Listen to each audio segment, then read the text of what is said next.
اور ہم نے ان رسولوں کے لیے ایسا جسم نہیں بنایا تھا کہ وہ کھانا نہ کھاتے ہوں، اور نہ ہی وہ ہمیشہ زندہ رہنے والے ہوتے تھے، یعنی اس سے پہلے بھی جو انبیاء آئے تھے اب وہ سب عام انسانوں کی طرح کھاتے پیتے تھے، اور کوئی بھی ہمیشہ کی زندگی لے کر نہیں آیا تھا، ان میں سے ہر ایک پر موت بھی آئی۔ پھر ہم نے ان کے ساتھ کیا وعدہ، سچ کر دکھایا، اللہ تعالیٰ نے ان سے وعدہ کیا تھا، پھر انہیں اور ان کے ساتھ جسے چاہا اس سے نجات دی، یعنی نوح علیہ السلام سے لے کے جتنے بھی پیغمبر ان کے قوموں پہ جو عذاب آیا، اللہ نے اپنا وعدہ سچ کر دکھایا، اور پیغمبروں کو اور اہل ایمان کو اللہ نے نجات دی ہمیشہ، اور اس کے علاوہ جو نافرمان اور سرکش اور مشرک لوگ تھے وہ اس عذاب میں تباہ و برباد ہو گئے۔ تو اللہ تعالیٰ فرما رہے ہیں اس طرح ہم نے ہر مرتبہ اپنے رسولوں اور اہل ایمان کے ساتھ کیے گئے وعدے کو نبھایا۔ اللہ نے ہمیشہ یہی وعدہ کیا تھا نا کہ اہل ایمان اور رسول جو ہیں ان کو، رسولوں کے ساتھ ساتھ اہل ایمان کو بھی اللہ بچا لے گا، نجات دے گا۔ وَأَهْلَكْنَا الْمُسْرِفِينَ، اور حد سے بڑھنے والوں کو ہم نے ہلاک کر دیا۔ لَقَدْ أَنزَلْنَا إِلَيْكُمْ كِتَابًا فِيهِ ذِكْرُكُمْ أَفَلَا تَعْقِلُونَ، اے لوگوں اب البتہ بلا شبہ ہم نے تمہاری طرف یہ کتاب نازل کر دی ہے، اس میں تمہارا ذکر ہے، تو کیا تم عقل سے کام نہیں لیتے؟ یہاں ذکر سے مراد یہ ہے کہ اس میں ایک حصے میں تو نصیحت اور تعلیم ہے، اور دوسرے میں تمہارا اپنا ذکر بھی موجود ہے، یعنی آگے کی کچھ پیشن گوئیاں بھی ہیں، کچھ پچھلی قوموں کا بھی ذکر ہے، اور کتنی بستیوں کو ہم نے ہلاک کر ڈالا، پیس ڈالا جو ظالم تھیں، اور پھر اس کے بعد ہم نے اٹھا کھڑا کیا دوسری قوموں کو، وَأَنشَأْنَا بَعْدَهَا قَوْمًا آخَرِينَ، یعنی جس بستیوں کو جن کے رہنے والے جو ہیں سرکش اور نافرمان تھے انہیں تو تباہ و برباد کر دیا عذاب کے ذریعے، اور پھر دوسری قوموں کو یعنی جو بچ گئے تھے، جو اللہ کے نیک بندے رسولوں کے ساتھ بچ گئے تھے، ان سے جو ہے دوسری قومیں جو ہیں اللہ نے پیدا کی، اور پھر انہوں نے عروج پایا، اور پھر ان میں سے جو نافرمان تھے ان پہ عذاب آیا۔ تو یہ اللہ تعالیٰ مستقل رسولوں کو بھیجتے رہے ہدایت کے لیے لوگوں کی، لیکن اکثریت نے یہ رسولوں کی بات نہ مانی، اور پھر جب انہیں محسوس ہوا ہمارا عذاب، یعنی جب عذاب کے آثار ظاہر ہونا شروع ہو گیا اور انہیں اندازہ ہو گیا کہ اب تو واقعی عذاب آ رہا ہے، تو اس سے بھاگنے لگے۔ لیکن اس وقت انہیں کیا کہا گیا کہ اب بھاگو مت، اور واپس جاؤ اپنے جو ساز و سامان، جو عیش و عشرت کے جو سامان تم نے جمع کیے تھے، اور محلات کی طرف اپنے جاؤ، شاید کہ وہاں تمہیں کوئی پوچھنے والا مل جائے۔ قالوا یا ویلنا انا کنا ظالمین، انہوں نے کہا ہائے ہماری بدبختی، ہم تو خود ہی ظالم تھے۔ جب تک ان کے اوپر یہ حقیقت جو ہے وہ ظاہر ہوتی، اس وقت تک عذاب کا جو ہے وہ، کیونکہ عذاب آنا شروع ہو چکا ہوتا ہے، اس کے بعد اگر کوئی عذاب کو دیکھنے کے بعد توبہ کرتا ہے یا اس کو احساس ہو جائے تو اس وقت کوئی فائدہ نہیں ہوتا۔ تو انہوں نے بڑی حسرت سے اعتراف کیا کہ ہم نے حق کو جھٹلا کر اللہ کی نافرمانیوں کا ارتکاب کر کے خود اپنے اوپر ہی ہم نے ظلم ڈھایا ہے، خود ہی ہم ظالم ہیں اپنے اوپر۔ پھر وہ بار بار یہی کہتے رہے، یعنی یہی مرتے دم تک، یعنی جو عذاب سے جب تک مرے نہیں اس وقت تک وہ یہی کہتے رہے، یہاں تک کہ ہم نے کر دیا انہیں کٹی ہوئی کھیتی اور راکھ کی مانند۔ حسید کٹی ہوئی کھیتی ہے جیسے فصل کٹ جانے کے بعد ہوتی ہے، اور راکھ خامدین جو ہے وہ راکھ ہے، بجھی ہوئی راکھ، یعنی ان کی بستیاں ایسی ویران ہوئی کہ اب وہاں کوئی زندگی کی رمق بھی نظر نہیں آتی۔ وَمَا خَلَقْنَا السَّمَاءَ وَالْأَرْضَ وَمَا بَيْنَهُمَا لَاعِبِينَ، اور ہم نے آسمان اور زمین کو اور جو کچھ ان دونوں کے درمیان ہے کھیل کے لیے نہیں بنایا، یعنی کوئی دنیا جو ہے صرف کسی کھیل تماشے اور کوئی تفریح کے لیے نہیں بنائی گئی ہے، بلکہ اس کے تخلیق کا ایک باقاعدہ ایک مقصد ہے، اور ایک پورا ایک نظام ہے جس کے تحت یہ دنیا بنائی گئی ہے، اور یہاں پر دنیا میں جو انسانوں کو بھیجا گیا ہے اس کے پیچھے بھی ایک پورا اللہ کی مشیت کا ایک اور حکمت کا ایک پورا سلسلہ ہے کہ جس کی وجہ سے یہاں پر عمل کرنے کے لیے انسانوں کو جو دنیا میں بھیجا، اور ان کی سہولت اور ان کی آسائش اور ان کے آرام اور ان کی ہدایت، ہر چیز کا خیال اللہ کی طرف سے رکھا جا رہا ہے۔ تو ایسے ہی تو نہیں بنا دیا نا، ایسی دنیا بنا دی، ایسی انسانوں کو بنا کے اس میں بھیج دیا۔ اور اگر ہم چاہتے کہ کوئی کھیل بنائے تو وہ ضرور ہم اپنے پاس سے بنا لیتے اگر ہم یہ کرنے والے ہی ہوتے، یعنی اگر اللہ چاہتا کہ کوئی کھیل تماشے والی چیز تو وہ بھی اللہ بنا سکتا تھا اگر کرنا چاہتا تو، بلکہ ہم حق کو دے مارتے ہیں باطل پر، تو وہ اس کو ختم کر دیتا ہے، اس کا بھیجا نکال دیتا ہے، یا جبھی وہ نابود ہو جاتا ہے، باطل ہو جاتا ہے۔ تو کیا ہوتا ہے کہ حق جو ہے آخر غالب آ کے رہتا ہے باطل پر، اور اس بری طرح اس کو کچلتا ہے کہ باطل جو ہے وہ بالکل ختم نیست و نابود ہو جاتا ہے، زائل ہو جاتا ہے۔ جیسے کہ آپ دیکھیں فتح مکہ کے بعد کفار کا کیا حال ہوا کہ اکثریت ایمان لے آئی یا پھر ان کو وہاں سے نکال دیا گیا، ختم ہو گئے۔ اسی طرح جب نافرمانی کرنے والی قوموں کو بھی جب تباہ و برباد کر دیا گیا تو پھر کون باقی رہ گیا؟ صرف اہل حق باقی رہ گیا۔ اور تمہارے لیے تباہی ہے اس کی وجہ سے جو تم لوگ بیان کر رہے ہو، یعنی جو کچھ تم باتیں کرتے ہو اس کی وجہ سے ہی تمہارے اوپر تباہی آنے والی ہے۔ وَلَهُ مَن فِي السَّمَاوَاتِ وَالْأَرْضِ، اور اسی کا ہے جو کچھ آسمانوں اور زمین میں ہے۔ وَمَن عِندَهُ لَا يَسْتَكْبِرُونَ عَنْ عِبَادَتِهِ وَلَا يَسْتَحْسِرُونَ، اور جو ملائکہ اور مقربین ہیں اللہ کے پاس وہ اس کی عبادت سے تکبر نہیں کرتے اور نہ ہی وہ سستی کرتے ہیں، یعنی اتنی عبادت کرتے ہیں، دن رات صرف عبادت ہی اللہ کی کرتے رہتے ہیں، لیکن پھر بھی اس پہ تکبر نہیں کرتے کہ ہم بڑے نیک اور بڑا مقرب اللہ کے ہیں اور ہمارا بڑا درجہ ہے اور ہمیں بڑے انعامات ملیں گے، اور نہ ہی عبادت کرنے یا اللہ کے احکامات کی تعمیل میں کوئی سستی کرتے ہیں۔ وہ دن رات طرح طرح اس کی تسبیح میں لگے ہوئے ہیں کہ تھکتے نہیں ہیں۔ لاکھوں کروڑوں اربوں فرشتے ہیں جو رکوع کی حالت میں ہیں، اور قیامت تک وہ رکوع کی حالت میں ہی اللہ کی تسبیح جو ہے پڑھتے جائیں گے، سجدے کی حالت میں اسی طرح لاکھوں کروڑوں اربوں پتہ نہیں نہ جانے کتنے فرشتے ہیں جو عبادتوں میں لگے ہوئے ہیں، جو اللہ کی تسبیح اور تمجید بیان کر رہے ہیں۔ اللہ کو ہماری عبادتوں، ہمارے اذکار اور ہماری جو کچھ بھی ہم پڑھتے ہیں اس کی کوئی حاجت اللہ کو نہیں ہے۔ اللہ غنی ہے، بے نیاز ہے، اس کی تو تعریف بیان کرنے، اس کی عبادت کرنے کے لیے بے شمار مخلوق ہیں، اور فرشتے تو اتنے ہیں کہ جن کی تعداد کا کسی کو اندازہ بھی نہیں ہے۔ تو پھر وہ انسانوں کی عبادت اور ہماری جیسی بے دلی اور ٹوٹی پھوٹی ہماری عبادتیں ہیں کہ ذہن کہیں ہے اور نماز میں اور ہم الفاظ کچھ پڑھ رہے ہیں یا تسبیح پہ اگر پڑھ رہے ہیں تو بھی دماغ ادھر ادھر چل رہا ہے، یکسوئی خشوع و خضوع نہیں ہوتا، کوشش کرتے ہیں۔ تو اللہ ہماری ان ٹوٹی پھوٹی کوششوں کو کیوں قبول کرتا ہے، کیوں قدردانی کرتا ہے؟ کس لیے اللہ پاک ہم پہ اتنا مہربان ہے کہ اللہ کو کیا ضرورت ہے؟ اللہ کو ہم تو ہماری عبادت کی ضرورت نہیں ہے نا۔ اللہ تعالیٰ اس عبادت کی ہمیں تاکید کیوں کرتا ہے؟ اللہ ہمیں یہ ساری چیزیں پڑھنے کے لیے کیوں ہمیں کہا گیا ہے تسبیح و تمجید کرنے کے لیے؟ ہمارے لیے، ہم اپنے لیے نجات پائیں، ہم اپنے لیے جنت میں جگہ بنائیں، ہم اپنے آپ کو کامیاب لوگوں میں شامل کریں، ان مومنین میں جو کہ اللہ کی رحمت سے جن کے لیے جنت کا فیصلہ ہوگا، جنت کے باغات میں جو رہیں گے۔ تو اللہ پاک اپنے بندوں سے چاہتا ہے، بندوں پہ مہربان ہے، ان بندوں کے لیے اللہ پاک چاہتا ہے کہ وہ اپنے لیے یہ محنت کریں، یہ کوشش کریں۔ اللہ کو کوئی احتیاج نہیں ہے، کوئی ضرورت نہیں ہے ہماری کسی عبادت، کسی ہماری تسبیح و تحلیل کی۔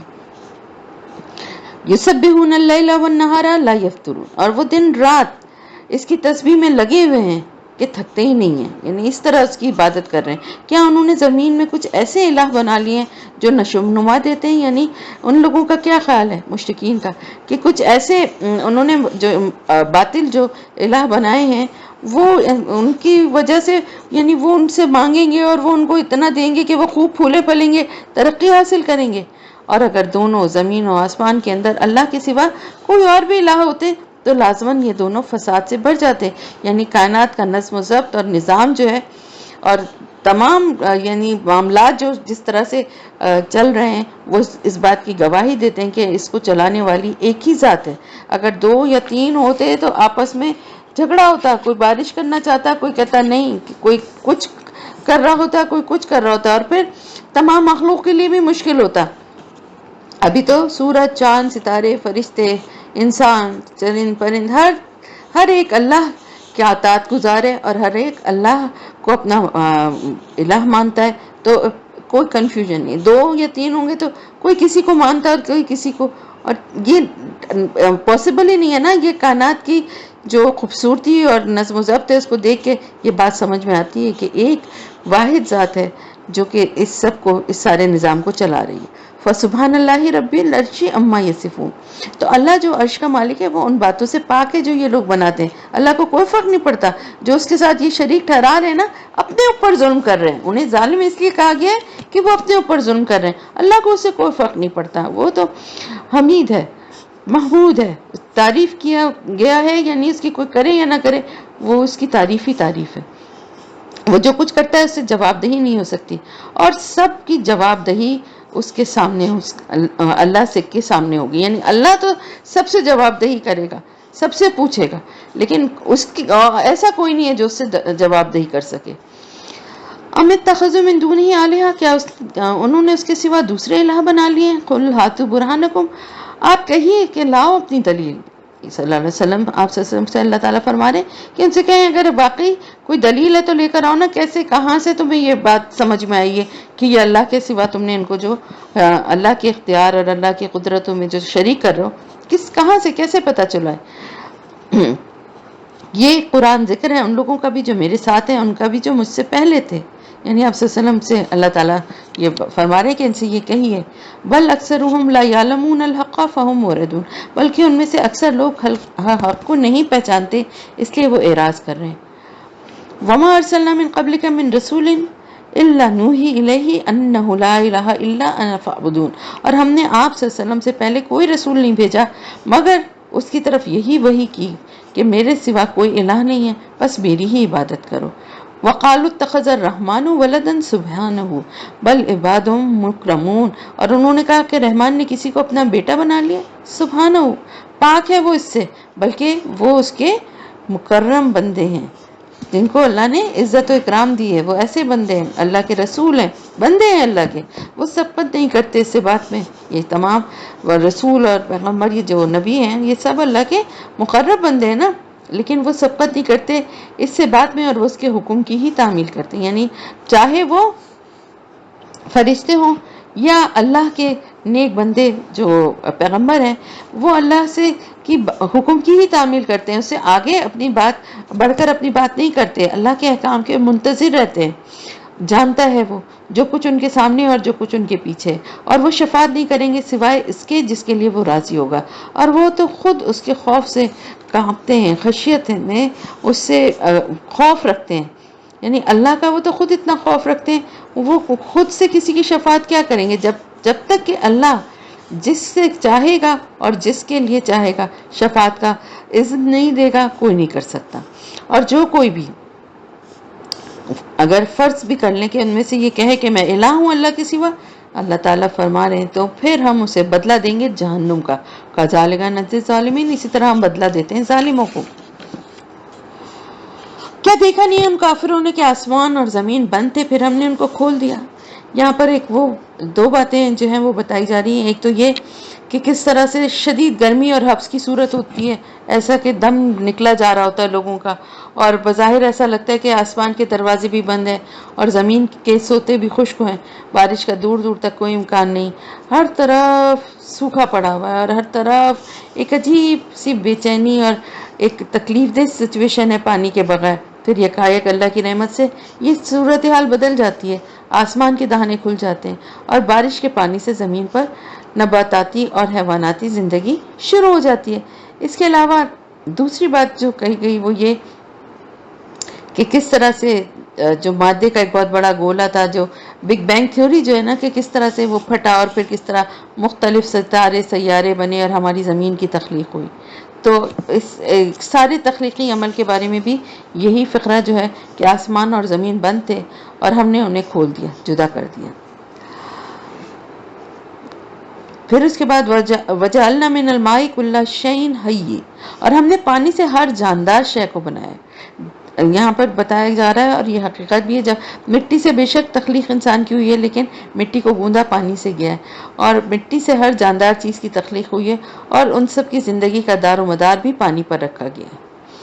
تو کیا یہ سب کچھ جان لینے کے بعد بھی یہ لوگ ایمان نہیں لائیں گے؟ وَجَعَلْنَا فِي الْأَرْضِ رَوَاسِيَ أَن تَمِيدَ بِهِمْ، اور ہم نے زمین میں مضبوط پہاڑ جما دیے تاکہ وہ انہیں لے کر ایک طرف جھک نہ جائے، اور ہم نے اس کے اندر بڑے کشادہ راستے بنائے تاکہ یہ لوگ راستہ پائیں۔ میدانی راستوں کے علاوہ بڑے بڑے پہاڑی سلسلوں کے اندر بھی اللہ نے قدرتی راستے بنائے ہوئے ہیں اور ایسی وادیاں بنائی ہیں تاکہ لوگوں کے لیے ایسے علاقوں میں بھی سفر کرنا ممکن ہو سکے۔ وَجَعَلْنَا السَّمَاءَ سَقْفًا مَحْفُوظًا وَهُمْ عَنْ آيَاتِهَا مُعْرِضُونَ، اور ہم نے آسمان کو ایک محفوظ چھت بنا دیا، لیکن یہ لوگ آسمان کی نشانیوں کو دھیان میں نہیں لاتے، یعنی اس کی طرف دھیان ہی نہیں دیتے کہ یہ کتنی بڑی نشانی ہے۔ اور کس طرح ایک محفوظ چھت بنا دیا؟ جیسے کہ ہم نے پہلے پڑھا تھا کہ قرآن میں ہی پڑھا ہے کہ اللہ پاک نے اس میں بروج بنائے ہیں، اور یہ ستارے جو ہیں دیکھنے والوں کے لیے آسمان کو خوبصورت بھی بناتے ہیں اور حفاظت کرتے ہیں ہر شیطان مردود سے، جو کہ آسمان سے خبر لینے کے لیے جاتا ہے، ان سے حفاظت اللہ پاک فرماتا ہے، شیطان مردود کو وہ خبریں نہ ملیں، اس سے حفاظت ایک تو۔ دوسرے پھر سقف محفوظہ کے دو اور پہلو بھی ہیں، ایک تو یہ کہ اوزون لیئر آپ کو معلوم ہے جو کہ پوری دنیا کو، زمین کو جس نے ڈھانپا ہوا ہے، اور سورج سے نکلنے والی جتنی بھی مضر نقصان دہ الٹرا وائلٹ ریز ہیں ان کو زمین تک آنے سے روکنے کے لیے یہ فلٹر کا کام کرتی ہے۔ پھر دوسری بات یہ جو کہ خلا میں آپ کو معلوم ہے خلا میں تیر رہے ہیں بہت سے سیارے، ستارے، چھوٹی بڑی جسامتوں کے بے شمار پتھر، تو یہ ٹھوس اجسام جو ہیں یہ مختلف ستاروں سیاروں میں جب ٹوٹ پھوٹ ہوتی ہے اس کے نتیجے میں یہ خلا میں بکھر جاتے ہیں اور تیرتے رہتے ہیں۔ تو اگر یہ زمین کے اوپر گرنے کے لیے داخل ہوتے ہیں، زمین کے جو چاروں طرف جو ایک ایٹماسفیئر لیئر جو بنی ہوئی ہے اس میں، تو اپنی تیز رفتاری کے سبب اور اس لیئرز کو کراس کرتے ہوئے ہوا کی رگڑ سے جل کر فضا میں ہی تحلیل ہو جاتے ہیں، تو زمین ان کے نقصانات سے محفوظ رہتی ہے، اس سے بھی اللہ نے حفاظت فرمائی ہے۔ اور وہی جس نے پیدا کیا رات دن، سورج اور چاند کو، کل فی فلک یسبحون، اور یہ سب کے سب اپنے اپنے مدار میں تیر رہے ہیں۔ وما جعلنا لبشر من قبلک الخلد، اور اے نبی صلی اللہ علیہ وسلم آپ سے پہلے ہم نے کسی انسان کے لیے ہمیشہ کی زندگی نہیں رکھی، خلد نہیں رکھی کہ وہ ہمیشہ رہے۔ تو اگر آپ فوت ہو گئے تو کیا یہ لوگ ہمیشہ رہیں گے؟ یعنی آپ اگر موت آئے گی تو آپ کے جو مخالفین ابو جہل، ابو لہب وغیرہ ہیں وہ نہیں مریں گے، وہ ہمیشہ کی زندگیاں لے کر آئیں کیا؟ کل نفس ذائقۃ الموت، ہر جاندار کو موت کا مزہ چکھنا ہے۔ وَنَبْلُوَكُمْ بِالشَّرِّ وَالْخَيْرِ فتنہ، اور ہم آزماتے رہتے ہیں تم لوگوں کو شر اور خیر کے ذریعے، یعنی دونوں طرح سے آزمائشیں ہوتی ہیں، اچھے حالات سے بھی اور کوئی تکلیف اور کوئی پریشانی، کوئی مشکل اور مصیبت کے ذریعے بھی۔ وَإِلَيْنَا تُرْجَعُونَ، اور تم سب لوگ ہماری ہی طرف لوٹا دیے جاؤ گے۔ اور اے نبی صلی اللہ علیہ وسلم یہ کافر لوگ جب بھی آپ کو دیکھتے ہیں تو آپ کا مذاق اڑاتے ہیں۔ اب کیا یہ ہے وہ شخص جو تمہارے معبودوں کا ذکر کرتا ہے، یعنی ان کے بارے میں کہتا ہے کہ ان کی کوئی حقیقت نہیں، اور وہ خود رحمان کے ذکر سے منکر ہیں، یعنی ان کو یہ تو اچھا نہیں لگتا کہ ان کے معبودوں کے بارے میں یہ کہا جائے اور کہ ان کو اللہ کے سوا نہ پوجو، یہ کہا جائے، تو وہ کہتے ہیں اس کی تو کوئی حقیقت نہیں ہے، لیکن جبکہ اللہ کے ذکر سے، رحمان کے ذکر سے خود بھی انکار کرتے ہیں۔ انسان بنایا گیا ہے عجلت سے، یعنی انسان جو ہے وہ جلد بازی اس کی فطرت میں رکھی گئی ہے، یہ انسان کی فطرت میں شامل ہے۔ جلدی میں تمہیں اپنی نشانیاں دکھا دوں گا، پس تم لوگ مجھ سے جلدی نہ بچاؤ، یعنی جو جلدی یہ عذاب مانگ رہے ہیں یہ اس وجہ سے کہ انسان کی فطرت میں جلد بازی رکھی گئی ہے۔ وَيَقُولُونَ مَتَىٰ هَٰذَا الْوَعْدُ إِن كُنتُمْ صَادِقِينَ، اور یہ لوگ کہتے ہیں وعدہ کب پورا ہوگا اگر آپ سچے ہیں، یعنی جو آپ کہتے ہیں کہ عذاب آئے گا تو وہ کب آئے گا؟ کاش ان کافروں کو معلوم ہوتا جب وہ آگ کو ہٹا نہ سکیں گے اپنے چہروں سے اور نہ ہی اپنی پیٹھوں سے، اور نہ ہی ان کی مدد کی جائے گی، بلکہ وہ قیامت ان پر اچانک آئے گی اور انہیں مبہوت کر دے گی، یعنی ان کے ہوش آواز جاتے رہیں گے۔ فَلَا يَسْتَطِيعُونَ رَدَّهَا وَلَا هُمْ يُنظَرُونَ، تو ان کی استطاعت نہیں ہوگی کہ اس عذاب کو ٹال سکیں، وہ اس کو پلٹا سکیں، رد کر سکیں، پلٹا سکیں، اور نہ ہی انہیں کوئی مہلت ملے گی۔ اور اے نبی صلی اللہ علیہ وسلم آپ سے پہلے جو رسول آئے تھے ان کا بھی مذاق اڑایا گیا تھا، لہٰذا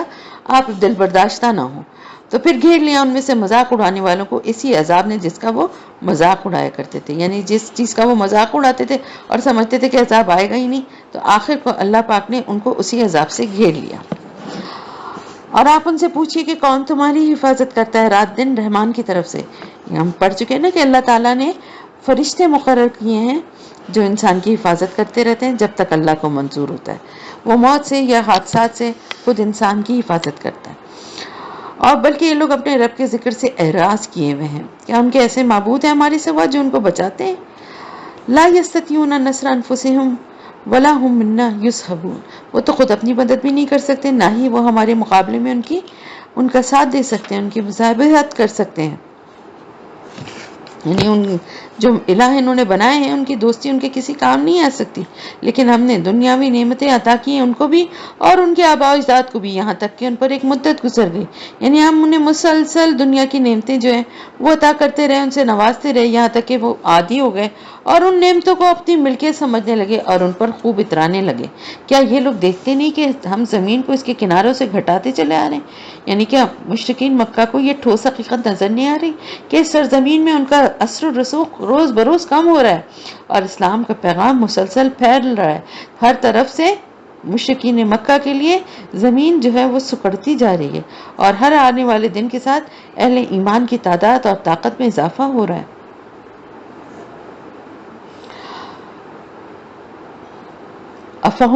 افہم الغالبون، تو کیا اب بھی وہ سمجھتے ہیں کہ وہی غالب آنے والے ہیں؟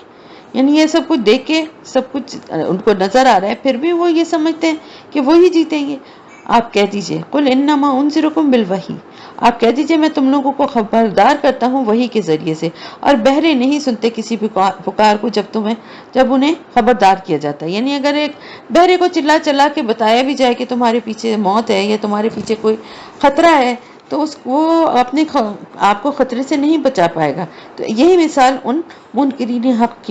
کے لیے دی گئی ہے، ان مشرکین کے لیے دی گئی ہے۔ اور اگر انہیں آپ کے رب کے عذاب کا ایک بھپکا بھی لگ جائے تو فوراً چیخ اٹھیں گے کہ ہائے ہماری کمبختی، ہائے ہماری ہلاکت، ہم ہی ظالم تھے۔ یعنی ابھی جو اکڑ اکڑ کر باتیں کر رہے ہیں اور آپ کے اوپر طنز کر رہے ہیں، یہ ایک جھٹکا بھی عذاب کا سہ نہیں پائیں گے اور دہائی دینا شروع کر دیں گے کہ ہم ہی قصوروار ہیں، اور ہم قیامت کے دن عدل و انصاف کی میزانی لا کر رکھ دیں گے، پھر کسی جان پر کوئی ظلم نہیں کیا جائے گا۔ یعنی اب قیامت کے دن اللہ کی طرف سے میزان ہوگا جس پہ کہ تمام اعمال کو تولا جائے گا، وزن کیا جائے گا ان کا، اور پھر کسی جان پر کوئی ظلم نہیں کیا جائے گا، اور اگر ہوگا کوئی عمل رائے کے دانے کے برابر تو بھی ہم اسے لے کر آئیں گے۔ وَكَفَى بِنَا حَاسِبِينَ، اور حساب لینے میں ہم کافی ہیں، ہمیں کسی مددگار کی ضرورت نہیں۔ اور ہم نے موسیٰ علیہ السلام کو اور ہارون علیہ السلام کو عطا کی تھی فرقان، یعنی یہ کتاب تورات جو تھی، فرق کرنے والی حق اور باطل کا، روشنی اور نصیحت متقین کے لیے۔ الذین یخشون ربهم بالغیب وهم من الساعۃ مشفقون، اور جو ڈرتے رہتے ہیں اپنے رب سے غیب میں ہونے کے باوجود، یعنی اللہ کو دیکھا نہیں ہے لیکن اس کے باوجود اللہ کا خوف دل میں رکھتے ہیں، اور قیامت کے دن کے تصور سے بھی وہ کانپتے ہیں، ان کے دل لرزتے ہیں۔ اور اب یہ بابرکت ذکر ہم نے نازل کیا، یعنی اس سے پہلے ہم نے تورات نازل کی جو حق و باطل کے درمیان فیصلہ کرنے والی تھی، اور اب ہم نے اپنا بابرکت کلام قرآن کی صورت میں نازل کیا ہے۔ افانتم لہ منکرون، تو کیا تم اس کا انکار کر رہے ہو؟ وَلَقَدْ آتَيْنَا إِبْرَاهِيمَ رُشْدَهُ مِنْ قَبْلُ وَكُنَّا بِهِ عَالِمِينَ، اور موسیٰ علیہ السلام سے پہلے ہم نے ابراہیم علیہ السلام کو اس ہدایت کی جو راہ تھی وہ ہم نے ان کو دکھائی تھی، اور ہم ہر طرح سے اس کی خبر رکھتے تھے۔ یعنی حضرت ابراہیم علیہ السلام اور ان کی قوم کے درمیان ہونے والی کشمکش جو تھی اس کی اب ڈیٹیلز بتائی جا رہی ہیں۔ اس قال لأبیہ وقومہ ما ھذہ التماثیل التی انتم لہا عاکفون، اب جب ابراہیم علیہ السلام نے اپنے والد اور اپنی قوم سے کہا کہ یہ کیا مورتیاں ہیں جن کے لیے تم اعتکاف کیے رہتے ہو، یعنی خود اپنے ہاتھوں سے مورتیوں کو تراشتے ہو اور ان کی اصلیت اور حقیقت تم خود جانتے ہو، تو پھر تم کس طرح مجاور بنے ہوئے یا ان کی پوجا کرنے والے بنے بیٹھے اور یہیں پر ہی اعتکاف یعنی ان کی عبادت کے دھیان میں لگے ہوئے ان کے سامنے بیٹھے ہوئے؟ انہوں نے جواب دیا کہ ہم نے اپنے آباء و اجداد کو اسی طرح ان کی عبادت کرتے پایا تھا، ہم اس لیے کر رہے ہیں کہ ہم نے اپنے باپ دادا کو بھی اسی طرح کرتے دیکھا تھا، ان کی عبادت کرتے ہوئے۔ ابراہیم علیہ السلام نے کہا پھر تو تم بھی تمہارے آباء و اجداد بھی یقیناً کھلی گمراہی میں مبتلا تھے۔ یعنی آپ نے صاف صاف کہہ دیا کہ اگر ان پوتوں کی پوجا تمہارے آباء و اجداد کرتے تھے تو وہ بھی اور تم بھی یقیناً کھلی گمراہی میں مبتلا ہو۔ وہ کہنے لگے کیا واقعی آپ ہمارے پاس حق لائیں یا پھر کوئی ایسے ہم سے مذاق کر رہے ہیں، کھیل کر رہے ہیں، لاعبین کھیل کر رہے ہیں، یعنی کوئی واقعی کوئی ٹھوس دلیل ہے آپ کے پاس یا آپ ایسے ہی ایک تفریحاً ایک بات کر رہے ہیں؟ ابراہیم علیہ السلام نے جواب دیا کہ نہیں بلکہ اصل در حقیقت تمہارا رب وہی ہے جو آسمانوں اور زمین کا رب ہے جس نے انہیں پیدا کیا ہے، وَأَنَا عَلَىٰ ذَلِكُم مِّنَ الشَّاهِدِينَ، اور میں خود بھی اس پر گواہ ہوں۔ یعنی حضرت ابراہیم علیہ السلام نے جواب دیا کہ نہیں، ایسی بات نہیں ہے کہ یہ میں کوئی مذاقاً یا کوئی تفریحاً یہ بات کر رہا ہوں، بلکہ میں اپنی بصیرت کی وجہ سے یہ بات کہہ رہا ہوں، مجھے اس میں ذرا بھی شک نہیں ہے۔ اور اللہ کی قسم، میں تمہارے ان بتوں کے ساتھ ضرور کوئی چال چل کے رہوں گا جب کہ تم چلے جاؤ گے پیٹھ موڑ کر۔ اب ہوا کیا کہ ان کے یہاں کچھ ایک تہوار ایسا ہوتا تھا کہ وہ سب شہر سے باہر بڑا میدان تھا جہاں نکل کے وہ اس تہوار کو مناتے تھے، خوشیاں مناتے تھے، ناچ گانا کرتے تھے، کھیل تماشے کرتے تھے۔ تو آپ نے ان سب کو اس تہوار میں جو ہے سب نکل گئے، لیکن حضرت ابراہیم علیہ السلام جو تھے وہ ان کے ساتھ نہیں گئے، اور کہا ابھی کیا یہ مطلب ٹکڑوں میں آ رہا ہے نا، تو انہوں نے جو معاملہ کیا تھا قوم کے ساتھ کیا کہا تھا وہ آگے آپ کو پتہ چلے گا۔ تو انہوں نے کہا کہ میری طبیعت ٹھیک نہیں ہے، میں تمہارے ساتھ نہیں جا سکتا۔ تو آپ نے ان سب کے کو ٹکڑے ٹکڑے کر دیا سوائے ان کے بڑے کے، شاید کہ وہ اس کی طرف رجوع کریں۔ قالوا من فعل هذا بآلهتنا انه لمن الظالمین، اب جب وہ سب کے سب واپس آئے اور اپنے بتوں کا یہ حال دیکھا تو چلانے لگے، کس نے کیا ہمارے معبود کے ساتھ یہ سب کچھ؟ وہ تو یقیناً کوئی بہت ہی بڑا ظالم ہے جس نے یہ سب کچھ کیا۔ تو ان کے لیے تو ان کے جو الہ تھے، ان کے معبود تھے، ان کو توڑ دیا تھا نا کسی نے۔ کچھ لوگوں نے کہا کہ ہم نے ایک نوجوان کو ان کے بارے میں غلط باتیں کرتے سنا تھا جسے ابراہیم کہا جاتا ہے، تو انہوں نے کہا ابراہیم ہی ان کے بارے میں اس طرح کی باتیں کہہ رہا تھا کہ ان کی کوئی حقیقت نہیں ہے اور انہیں کیوں تم نے الہ بنایا وغیرہ وغیرہ، تو شاید اسی نے یہ حرکت کی ہو۔ قالوا فاتوا به علی اعین الناس لعلهم یشهدون، لوگوں نے کہا پھر لاؤ اس کو سب کے سامنے تاکہ وہ گواہی دیں، یعنی جن لوگوں کے سامنے یہ گفتگو کی تھی، ہمارے الہ جو تھے ان سے ان کے بارے میں گستاخانہ گفتگو کی تھی، وہ اسے پہچان کر گواہی دیں کہ یہ وہی شخص ہے جس نے کہا تھا کہ ہمارے معبودوں کے بارے میں ایسی باتیں کہی تھی، اور قسم کھا کے کہا تھا کہ میں ضرور ان کے ساتھ کچھ چال چلوں گا۔ انہوں نے پوچھا اے ابراہیم علیہ السلام، کیا ہمارے معبودوں کے ساتھ یہ سب کچھ تم نے کیا؟ قال بل فعلہ کبیرہم ھذا فاسألوہم ان کانوا ینطقون، آپ نے جواب دیا، یعنی حضرت ابراہیم علیہ السلام نے جواب دیا کہ ایسا تو ان کے بڑے نے کیا ہے، تم پوچھ دیکھو اگر یہ بولتے ہو۔ یہ جھوٹ نہیں ہے بلکہ یہ توریہ، ایک کہلاتا ہے حکمت آمیز انداز ہے بات کرنے کا، جس میں پوری بات نہیں بتائی جا رہی لیکن جو بات بتائی جا رہی ہے اشارتاً وہ بھی ذو معنی ہے۔ تو اب کیا ہوا، انہوں نے یہ بات کہی کہ بھائی دیکھو، وہاں لوگ بھی یہ بات سمجھ رہے تھے کہ ان کی اس بات سے سمجھ گئے کہ وہ کیا کہنا چاہ رہے ہیں، کیونکہ انہوں نے کیا کیا تھا، سارے بتوں کو مار کے بڑے بت کے ہاتھ میں جو ہے وہ پکڑا دیا تھا تہشا یا جو بھی کلاڑی تھی۔ تو اب اگر دیکھا جائے تو جس کے ہاتھ میں آلہ واردات ہے وہی مجرم بھی ہے، اور پھر یہ کہ اگر نہیں بھی ہے تو وہ بتائے، اگر وہ تمہارا الہ ہے تو تمہیں بتائے نا کہ کس نے یہ تباہی مچائی ہے۔ تو پھر انہوں نے اپنے اندر ہی سوچا اور اپنے آپ سے بات کرتے ہوئے کہنے لگے، یعنی جیسے بات ذہن میں آئی، جب انہوں نے یہ کہا تو بات تو کلک کی نا تھوڑا، تو کچھ لوگ جو تھے ان کو سمجھ میں یہ بات آنے لگی کہ بات تو صحیح کہہ رہے ہیں کہ ہم تو خود ہی ظالم ہیں، کہ حضرت ابراہیم علیہ السلام نے جو بات کہی ہے وہ تو بالکل ٹھیک ہے، لیکن ہم ان کو اپنا الہ سمجھتے ہیں، ہم ان سے مدد مانگتے ہیں، وہ تو اپنا دفاع بھی نہیں کر سکتے، اور آپ یہ بتانے سے بھی معذور ہیں کہ ان کی حالت کس نے کی ہے۔ پھر وہ اپنے سروں کے بل اوندھے کر دیے گئے، یعنی ایک لمحے کے لیے تو یہ خیال آیا تھا کہ ابراہیم علیہ السلام کی بات درست ہے اور ہم غلط ہیں، لیکن وہی جاہلانہ حمیت اور عصبیت کہ ان کی عقلیں پھر سے اوندھی ہو گئیں اور وہ اپنے ان بے جان بتوں کا دفاع کرنے لگے۔ لقد علمت ما هؤلاء ينطقون، انہوں نے کہا البتہ بلا شبہ تم تو جانتے ہی ہو کہ یہ بول نہیں سکتے۔ ابراہیم علیہ السلام نے کہا تو کیا تم لوگ اللہ کو چھوڑ کر ایسی چیزوں کو پوچھتے ہو جو نہ تو تمہیں کچھ نفع دے سکتی ہے اور نہ تمہارا کچھ نقصان کر سکتی ہے۔ اب جب انہوں نے یہ بات کہی تو پھر حضرت ابراہیم علیہ السلام نے دوبارہ سے اللہ کا جو حکم ہے